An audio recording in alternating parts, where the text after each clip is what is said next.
oh no, there's a knife. Now that's all I'm thinking about. And yeah, and where do you go from there? Right.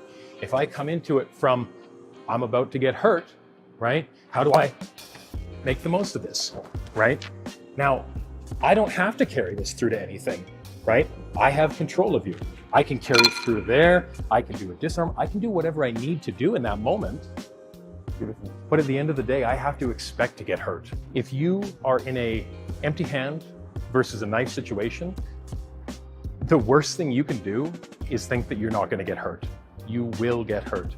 And the reality is, if you don't get hurt, bonus, right? You came out on top.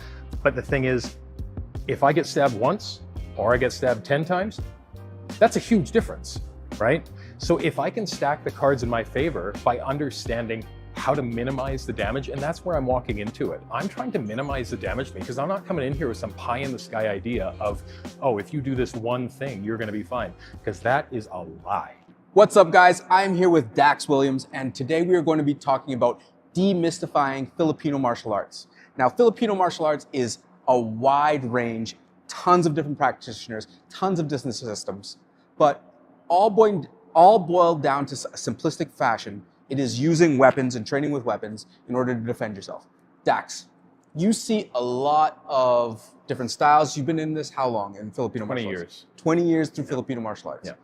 What would you say if somebody was to be looking to study Filipino martial arts? What type of system should they look at if they want it to be more reality-based or real, where it could be maybe plugged into self-defense, or a weapons-based system where they would want to know how to handle themselves? I think at its core, it's less about the system that you're learning, and I think it's more about the instructor that you're going to.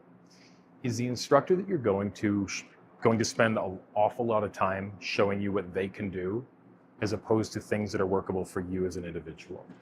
Is what you're going to be learning, is what you're seeing when you walk into the training hall, is it a lot of flashy stuff that is realistic? It's hard to tell when you're first starting what is realistic and what isn't realistic. Mm-hmm. But a big part of that is once you have a bit of experience and you walk in and you spend some time in there and you ask yourself that question again, being open to leaving, being open to finding different instructors, because it's the instructor that will make it, not the style or the system. Now, in Filipino martial arts, majority of what you see are people training with kali sticks. Mm-hmm. Now, when I'm walking down the street, a big beef I hear on the internet is like, I don't have kali sticks. I would just use a 9mm. So like, what is the point of even training with these sticks? We don't walk around with them. Like, right. Why would this be something that's applicable to martial arts and self-defense? Right. And part of that, so if you're training with a weapon specifically, this is where understanding and getting a deep dive into the core of what you're learning, because the foundational principles of what you're doing, the fundamentals of the specific systems and styles, you want to be able to understand, you want it to be explained to you probably when you're at the beginning. Further on, the more understanding you have already, more familiarity, the easier it is. But you want it to be able to be transferable, right? Because yeah, not everybody has a weapon on them all the time. Sometimes you have a knife on you, sometimes you might have a stick, sometimes you might have a longer blade, most times you have nothing, right? So if what you're learning is only effective with a stick, you probably need to look at what the techniques that you're training look like applied empty hand, right? Maybe you need to look at what they look like applied to bladed combat, short blade, whatever the case may be. The other side of that is you often hear comments about, oh, I'm not walking around with a stick on me all the time. Yeah, sure, there's the environmental aspect of, can you acquire something as necessity for it comes up? But on the other side of that is, where are you, right? If you are living in a place where, one, it's legal for you to carry an item for your self-protection, why wouldn't you? If you're living in a place where carrying an item for self-protection isn't legal, how do you stack the cards in your favor in those situations? If you're living in a place where armed conflict does happen fairly frequently, you need to tool up. You need to understand that you are not everybody. If the commenter is saying, oh, I don't see a situation where somebody would be carrying a weapon, you are not everybody. You need to understand that there are people in the world that live in places that maybe aren't as safe or as calm as you do. Now, I've dabbled in Filipino martial arts.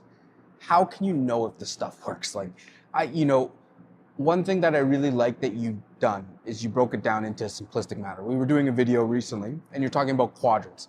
What is it that you can take, that you can know that like this is going to work because it's just simple? You're going to see attacks like this or that. How does Filipino martial arts help build these like reactions, these things? We can move around if you want to demonstrate a little bit. So the thing with knowing if it's going to work is you don't know. Right. You never know if something's going to work. If you're taking an instructor at face value, you probably want to look at where they've been, what they've done, right? Tournament play is different than real life situation. Being a high level of promotion in whatever system you're learning, if you're leaning really heavily on certificates, maybe you don't have that application. Maybe you don't understand the real application of what you're learning. And again, this goes back to selection of instructors, where if your instructors are promoted within the gym, they're knowledgeable within the gym, maybe you need to look at that for what it is. And there's nothing wrong with that. That's the thing. Somebody that hasn't been in a real world situation or in a number of real world situations, actual combative situations, real fights, that doesn't take away from their ability, but it probably takes a certain amount away from their ability to accurately explain to you what they're teaching you and why they're teaching it to you. And you were talking to me a little bit about the types of professions that tend to do better with this. Mm-hmm. You're talking a little bit about civilian versus maybe military versus officers versus corrections. Yeah. What type of people really can take these type of teachings and tools and implement it into their career?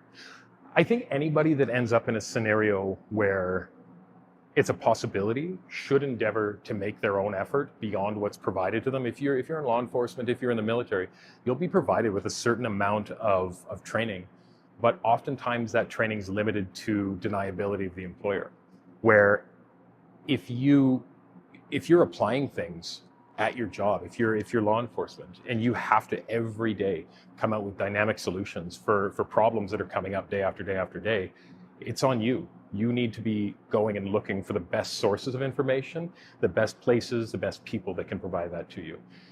Military is going to be different than police, than civilian.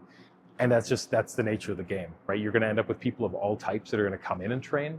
You're going to end up with people from all different avenues that are going to take away different things from what you're training. And that's where, as an instructor, it's really important to both diversify your understanding and also tailor your teaching to the people you're teaching. Again, because the way I teach civilians isn't always, it's not always going to be the same as the way I train military guys. It's not always going to be the same as the way I train law enforcement guys. And again, a lot of that is in the details of what you're going to experience and also the questions, right? Are you an active participant in your training? Are you asking questions? What about this? What about this?